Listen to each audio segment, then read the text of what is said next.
Hi everyone, welcome to Stitching with Stephanie. I hope you're all doing well.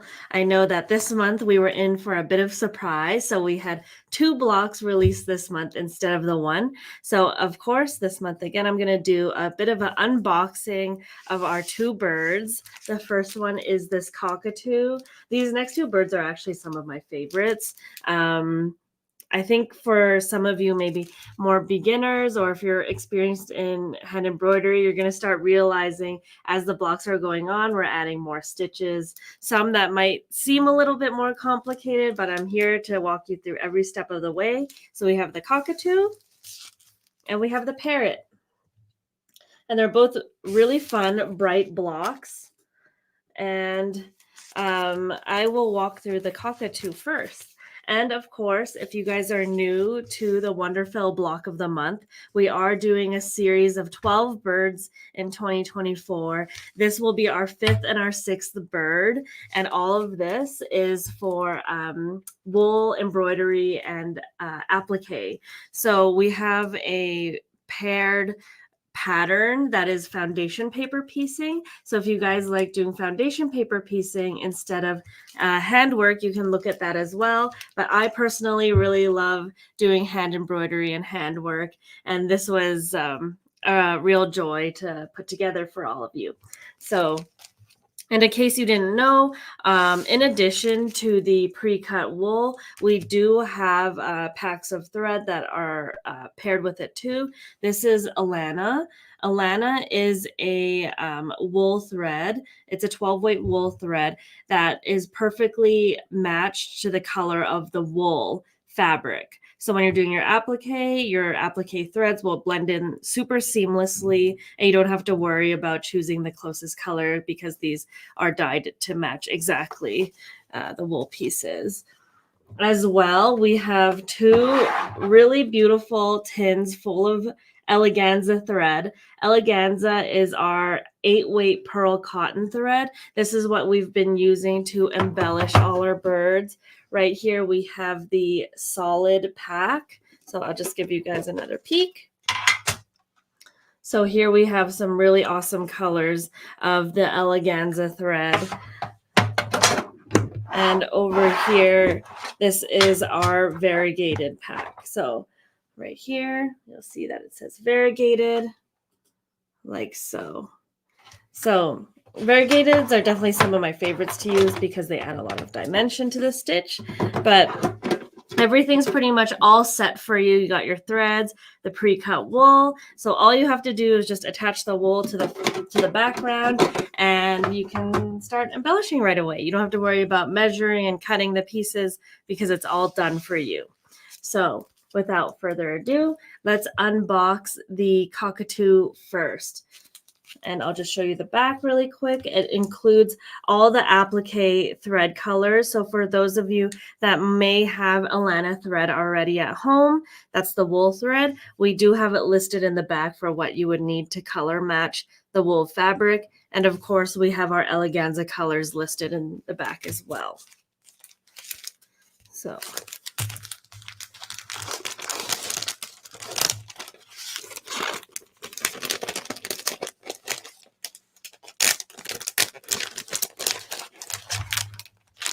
So I show this every month, but I wanted to reiterate again that we do purposely print the photo at the front in a high res quality, so you can actually see the detail of the stitches very easily there.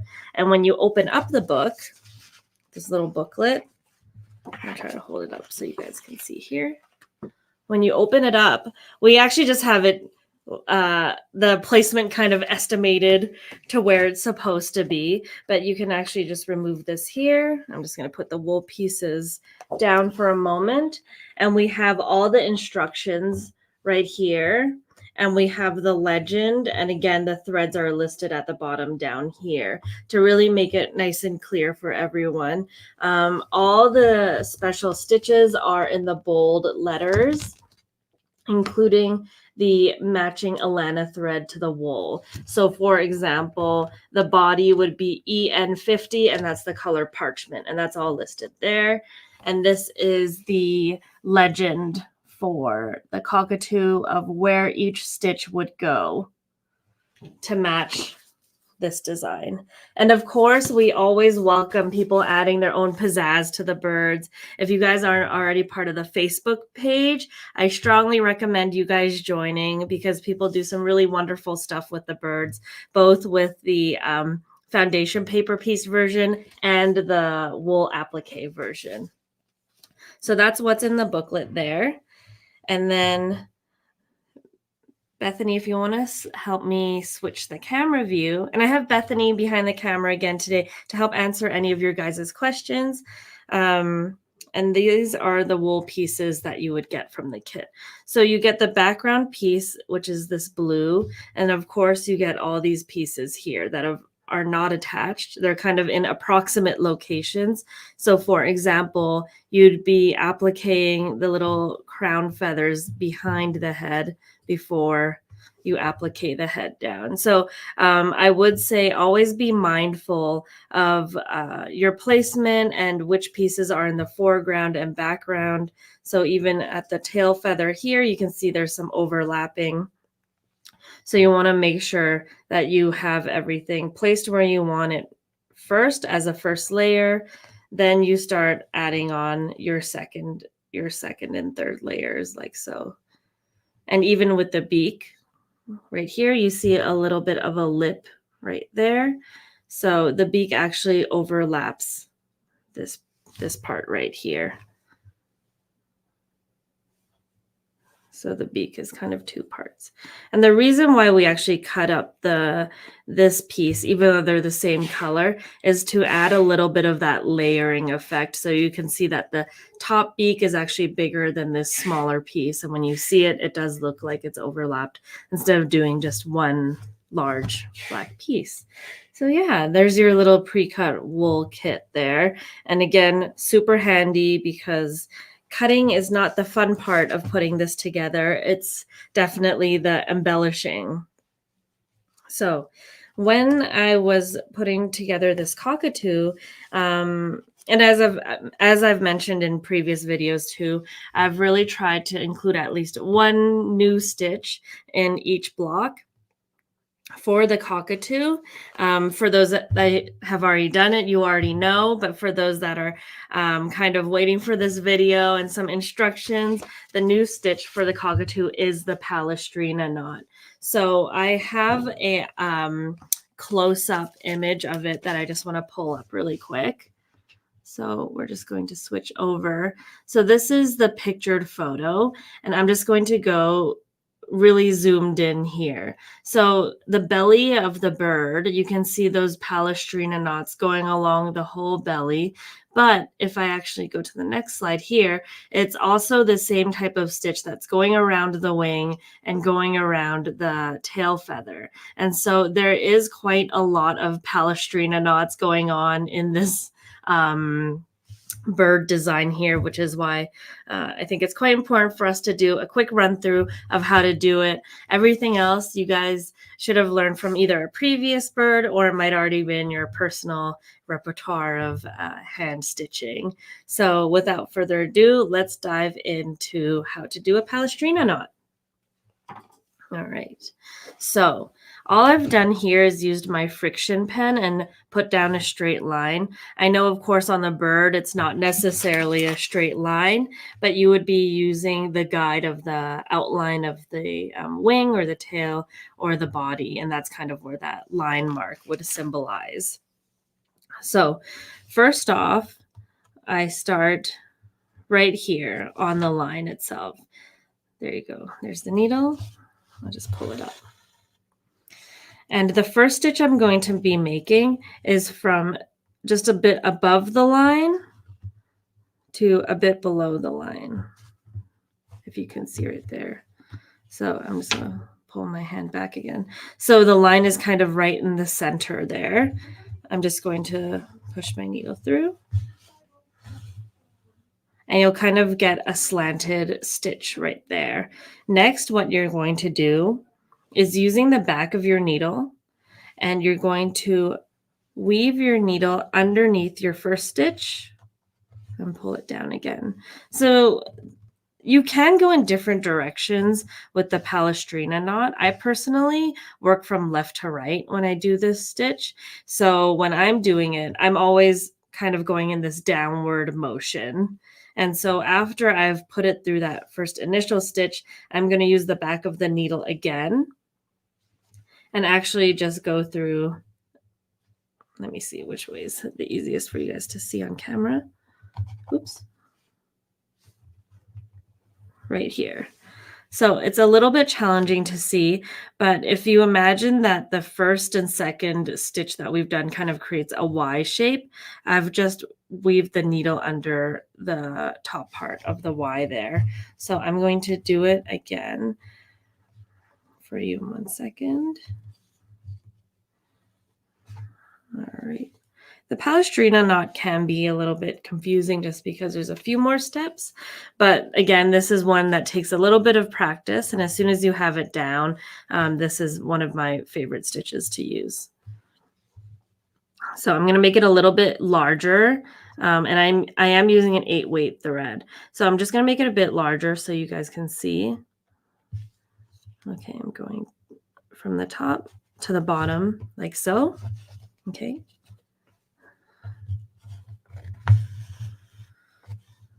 Okay, and there's your kind of slanted stitch there. Then using the back of the needle, we're going to run it underneath that stitch. And we're not going to pull super tight, but just so when you tug on it, it centers this stitch on your line. Then you're going to use the back of the needle again and go through just this top part. And what I would say is quite crucial is your working thread should be behind your needle before you pull it through. And you don't want to pull too tight, just kind of nice and snug. And that's your second stitch. So as you can see, where I start is really the length of this stitch here. So the smaller I make it, the more it kind of looks like a compact knot. The larger I make it, it kind of looks like, if I did like a whole row of it, it would kind of look like a stitch, like a ladder stitch that go like this. So I'm just going to do it a few more times just to make it a little bit more clear so you can see. And I'm going to make them larger again, just so it's easier to spot. Okay. So there's your first stitch down. And my working thread is not under anything. You're just pulling the thread straight down to make this bit of a, like a slanted stitch. Then using the back of the needle, you're going to bring it down. Okay. Back of the needle again, you're only going through this top stitch here. And making sure that when you pull the needle through, you have your hoop, your little loop of thread in the back behind the needle. All right, I'm just going to tighten this really quick here so my hoop doesn't wobble. Okay. All right, again, we're going to take a stitch from here down. Okay. We're pulling it through like so. Back of the needle goes underneath this stitch. We're pulling it through. Again, we're just like giving it a small tug so that this kind of centers where our line is. And then we're using the back of the needle again to go through this stitch that goes on top of the hoop. So your working thread is on top of your little loop that's in the back. And I'll emphasize this again. So we're going down, coming back up, like so. You got your little thread here. Then we're using the back of the needle, pulling it through to make that Y or that V shape, using the back of the needle again, just to go through here with your thread loop right here behind your working thread. All right. And I'll do it one more time in kind of my regular speed, and just so you can see the flow of how I'd usually do this. So I'm going, and I don't typically use a hoop because it's a little bit easier to maneuver the fabric, but we're going down and up, pulling it through, back of the needle, through here, giving a little tug, and then we're using the back of the needle again, through here to here, like so. How's that? Okay, I'll just do it once more. Because again, this, I know it can appear to be a bit of a complicated stitch. So I think the more times I do it, the more clear it might be, and you guys can rewind and watch a few go in a row. So.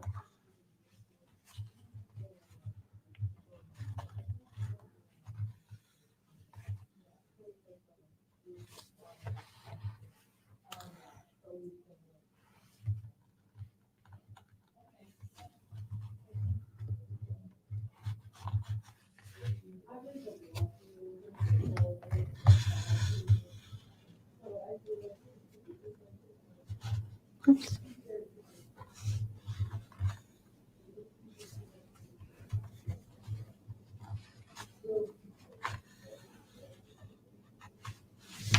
Like that. And then eventually when you end your loop, for example, when you're working on the wing, and let's say that you start here, you work your way around the wing, how you finish it by going in a circle is I'll actually bury my thread in the center of the next knot, like so. So if I had like another line continuing here, I'd actually bury it in the center of these knots, and it would just end up looking like a continuous line. But since I'm just working on a line here with a start and an end, I'll just put it straight down where my line is, like that. And that would be same for if you were going in the loop and you ran out of thread. I typically like to finesse where my needle comes out of, so that it comes out on the center of a knot, like you can see right here. So for example, if I did end up pulling that back up, you just continue on and it would look pretty seamless. So that's how you do the Palestrina knot. And I've done it a little bit wider and a little bit larger and more spaced out here versus the cockatoo. So if we just spring back to the PowerPoint presentation, you can see that I've done it quite a bit more tight and close together. My initial stitch is not as wide, but I also don't think there's anything wrong with if you prefer kind of a wide look. It also doesn't have to be all uniform widths. You can make some wider and then some a little bit more narrow. You can space them apart differently. And I will say, when you are doing the Palestrina knot, you don't need to make it super tight, kind of just giving it a little bit enough pull so it's just taut. That will give you a nice full look. If you pull your knot too tight, it might end up looking a little bit smaller than your desired look. But that is the main stitch that I wanted to highlight on the cockatoo. Again, I really love this bird a lot. And for the woven circle that's on the cockatoo, let me just switch back to the other slide there. So for the woven bird, or the woven circle that you see here, I did the woven circle in one color, and I actually added a stem stitch around the outside of the circle and a French knot in the center. And that's totally optional. Just sometimes if it doesn't look like a finished edge, or I just want to add a little bit more, I'll do small things like that. So Palestrina knot is Awesome. And of course, since there's a gap between every knot, you can still do similar techniques like doing a weaving pattern, or you can skip every two and weave something underneath, and that creates a whole new look. So a lot of versatility with this stitch. And that is what I wanted to cover for the cockatoo. If you guys have any questions, please don't hesitate to leave them in the comment section, or let us know if you like seeing these close-up images versus me just kind of holding it up. I know sometimes it's a little bit difficult to see, especially if there's like internet issues and the quality doesn't come through. So we did put it on like a PowerPoint to give you a digital close-up of it. So that's it with our little friend, the cockatoo. So our next bird here is the parrot. And we have a really colorful guy right here. As you can see, there are a lot of stitches on this one. I think this one probably takes a little bit more time compared to the others, just because there's some weaving that needs to be done. So of course you need to add your base stitch down and then go back over it. For example, there is like a Pekingese stitch here. And what I am going to cover with the parrot is a woven chain stitch as well as the Basque stitch. So before we jump into that, let's do the unboxing of the parrot. Again, the backing looks familiar. We got your Alana threads and your eleganza threads and more information about the block of the month. So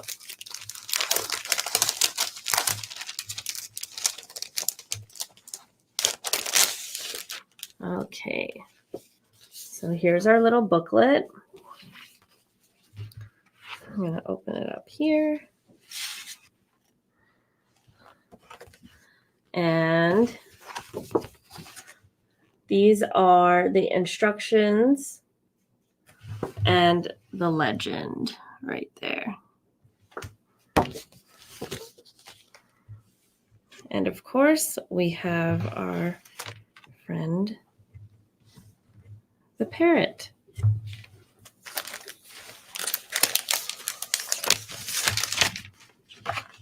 So Bethany, do you mind switching the view real quick?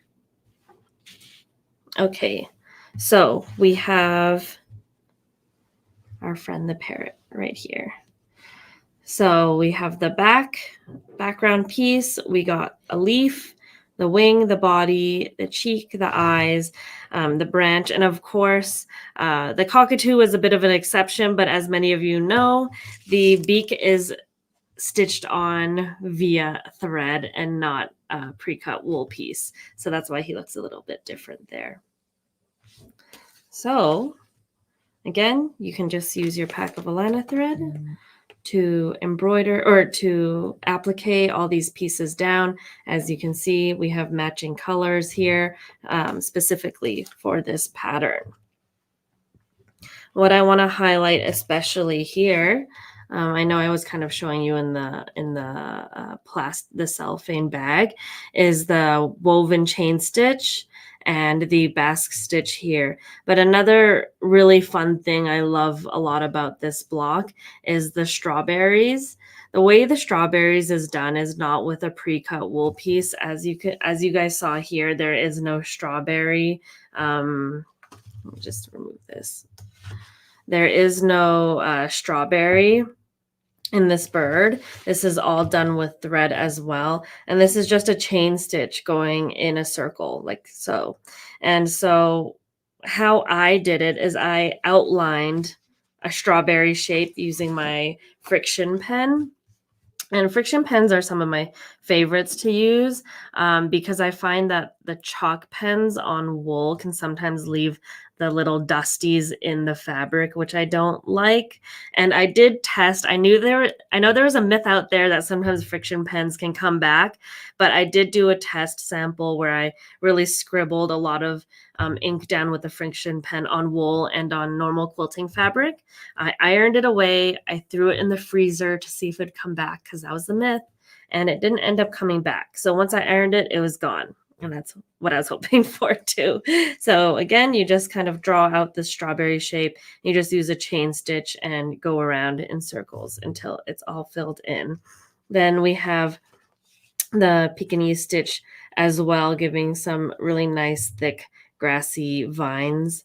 And probably my favorite element of this bird is this little section up here. And um, I had to Google what that was actually called. It's spelled Cere, and I think it's called the sear or the sare. I'm not really sure how to pronounce it, but this is all done with bullion knots, and I think it just adds such a nice look to our little friend here. Okay, so without further ado, let's get into stitching out let's start with the woven chain stitch. And I'm just going to show you what it looks like up close on a PowerPoint. Okay. So this is the whole block. And then this is a really tight zoom of what that woven chain stitch looks like. And so many of you already know how to do the chain stitch, especially if you've worked on the other birds already. After you've laid down your chain stitch, all you're going to do is whip a different color around your chain stitch, kind of similar to a whipped back stitch. And I really love stitches that have this kind of versatility because I think it adds a lot to the stitch without it being too complicated. As well, I do love myself a good whipped back stitch, but a whipped chain stitch just looks so much thicker, and it almost appears like I'm using like a 3-weight thread instead of a 8-weight thread, which is kind of cool.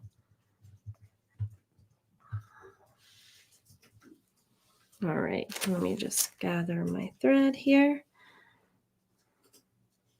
And we can switch our camera angle back to the hoop.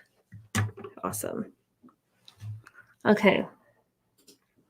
So hopefully you guys can see, but what I have here is already one chain stitch that I've done the whipped stitch over it. And that's this turquoise with the yellow. And that imitates what's on the bird. And what I've done here is just done a plain chain stitch. And if you guys are not sure how to do the chain stitch, I think we have quite a few videos that go over how to do a chain stitch. So I definitely recommend looking back on those videos on how to do it. But essentially, you want to outline your whole bird with the chain stitch. And after you're done, all you have left to do is whip around it. So I have Eleganza number 8. So again, this is the same weight thread we've been using all along. I'm just going to start at one end of my chain stitch here, like so. And then again, I'm always using the back of my needle anytime we're doing any sort of weaving in and over threads, because it won't pierce the threads. It'll just kind of go around it, similar to the effect of a tapestry needle. And I'm just going under each chain stitch, like so. So the closer your chain stitches are together, the tighter your twist is going to look. The longer your chain stitches, the longer and further apart your twists are going to look. So, like so. It's super, super simple. It's a little bit actually hard to distinguish that the base of this is a chain stitch once you're done with it. It ends up, like I said, looking like a 3-weight thread. But if you do look closely, you can see that there's a chain stitch underneath. And I love that this block of the month pattern has so many chain stitch variations. Like we did the magic chain stitch not that long ago as well. And that included having alternating colors of the chain, and that was really cool. I learned that for the first time when we were designing these birds. And same with using the whipped chain stitch. That was my first time actually implementing it into a design.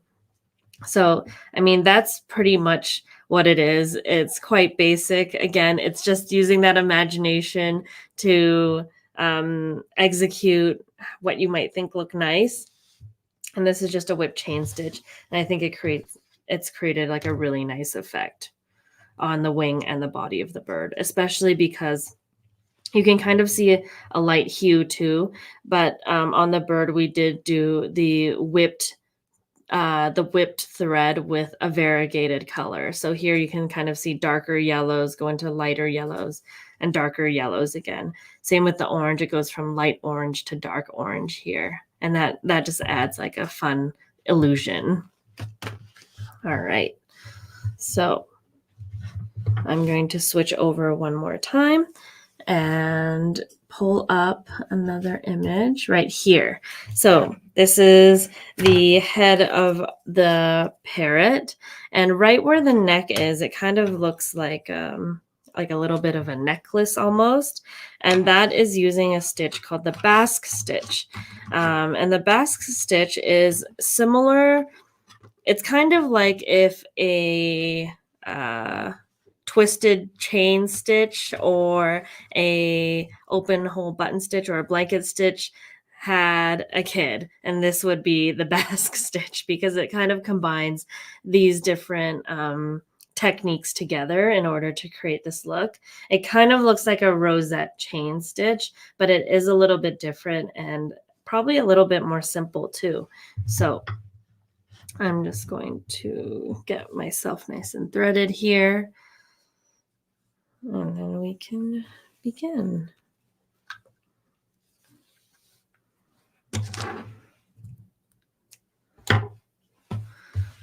All right. So we're just going to switch back over to the hoop. Oh, let me just switch my own screen here. Okay. All right. So as you can see, I've drawn two parallel lines to each other to symbolize where the Basque stitch would kind of be the height of the Basque stitch. So one line would represent this kind of base line here, and the other line would represent the top of it. So when I was doing this, you can again go back with your friction pen and make kind of like a dotted line of where you want the height of your stitches to be if you want that consistency. If you don't really mind, of course, you can always kind of freehand it. But I always love to just have it look similar if I can, especially for this instance. So what I'm going to do is we're going to start right here. And then the next stitch you're going to take is similar to your kind of twisted chain stitch. So when you have this in your project, you're actually going to take your working thread and make sure that it's behind your needle like this. And then we're actually going to wrap around the bottom of the tip of your needle. So it kind of creates this Z look, or kind of this number 2 look. And then once you have that in the right places, you push your needle through like so. And that's kind of where you get that twisted chain look. And we just finish it off by tacking it down.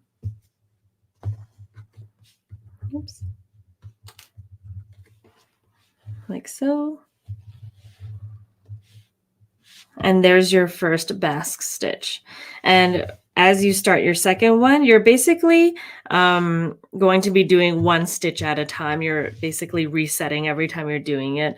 But where you're going to start is back on this top line here, but on the inside corner of your initial stitch, kind of like in this pit or like this corner. So it looks like they're all nice and connected. So you come up, you take your stitch however far apart you want it, you come down, and before you pull your needle through, just make sure your working thread here is behind your needle, right here, and then you're going to wrap it around and again create kind of that Z look, or that number 2 look. pull this through. We're going to tack it down like so, and we're going to just continue on. So again, we're kind of coming in through that little corner area. We're going to go about this stitch length away, come back out on that line before I pull through. The thread goes behind and then under. There's the Z. We're going to pull this through like so, tack it down. There we go. There's the third one. And again, like the Palestrina knot, since this one has a few more steps, I'm just going to continue doing more so you guys can get a better idea of how it's done. And my lines are just about 1/4 inch apart, if anyone's wondering. So the thread is behind the needle, right underneath the tip. Poke it through, tack it down.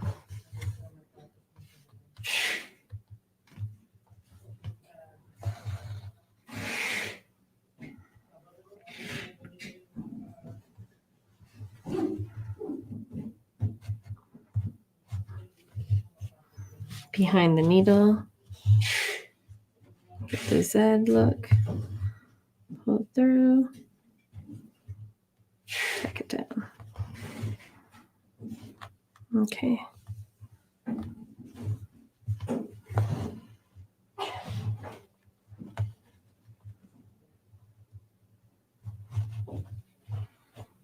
Behind this needle,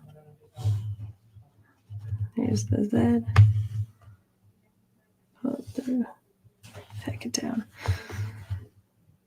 Do we have any questions yet, Bethany? Is there anything I need to show more clear? Is it okay? Not yet. We're okay? Okay, cool. So I'm just going to do it one more time here and show you how I end it. Okay, back on the line.